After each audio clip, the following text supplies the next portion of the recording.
ہم سے جب غلطیاں ہوں اللہ کی طرف رجوع ہو، معافی مانگے، اور معافی کے قبول ہونے کی چند بنیادی چیزیں ہیں وہ ہمیں اور آپ کو یاد رکھنا چاہیے۔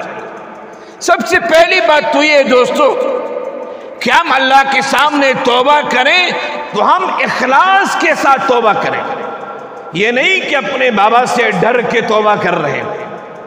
مولوی صاحب نے ڈانٹا ہے تو مولوی صاحب کو دکھا دکھا کے رو رو کے توبہ کر رہے ہیں، مولوی صاحب سمجھ جائے بچہ بہت نیک ہو گیا ہے۔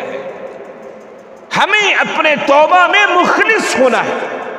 اللہ نے فرمایا تھا، شریعت اسلامیہ نے یہ بات کہی تھی، یہ بات غلط ہے، یہ بات گناہ والی ہے، اور ہم نے وہ کام کیا ہے، ہم نے اللہ کے حکم کی خلاف ورزی کی ہے، ہمیں اللہ کے سامنے رونا چاہیے، معافی مانگنا چاہیے۔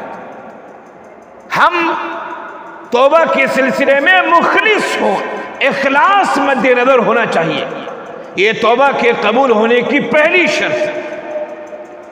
دوسری شرط یہ کہ ہمیں گناہ پر ندامت بھی ہونا چاہیے کہ ہم نے جو کیا ہے غلط کیا ہے، ہم نے نماز چھوڑی ہے غلط کام کیا ہے، ہم نے روزے چھوڑے غلط کام کیا ہے، ہم نے استاد کے سامنے جھوٹ بولا ہے غلط کام کیا ہے، ہم نے فلاں کی زمین ہڑپ لی ہے غلط کام کیا ہے۔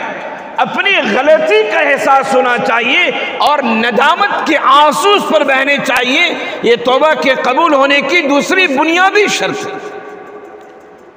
اور تیسری شرط یہ کہ آپ نے جو گناہ کیا ہے ترک معاصی کریں، آپ اس گناہ کو پھر آئندہ نہ کریں۔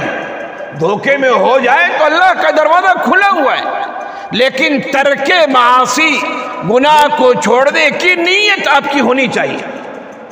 اور چوتھی شرط یہ آئندہ کے بارے میں یہ عہد کریں کہ آئندہ یہ گناہ اور دیگر گناہ انشاءاللہ نہیں کریں گے۔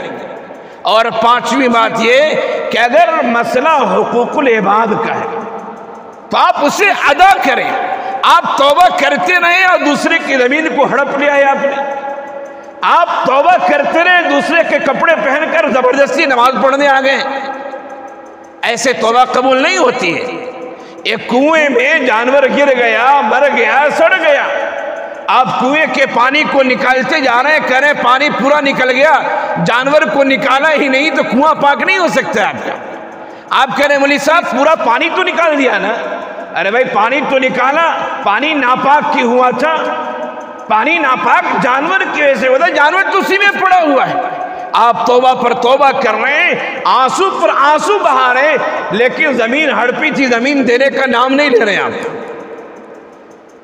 کسی کا کوئی ایسا کام کر دیا جو حقوق العباد سے متعلق ہے، آپ اس کی چیز نہیں دے رہے ہیں اور توبہ پر توبہ کر رہے ہیں، ایسی توبہ قبول نہیں ہوتی۔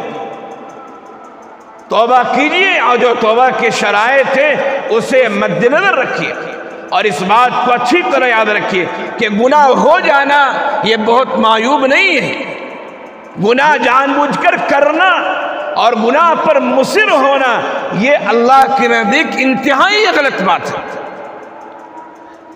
ایسی توبہ کیجئے، ایسی توبہ کیجئے کہ دیکھنے والوں کو بھی رشک آ جائے کہ ہاں اس نے واقعی میں توبہ کی۔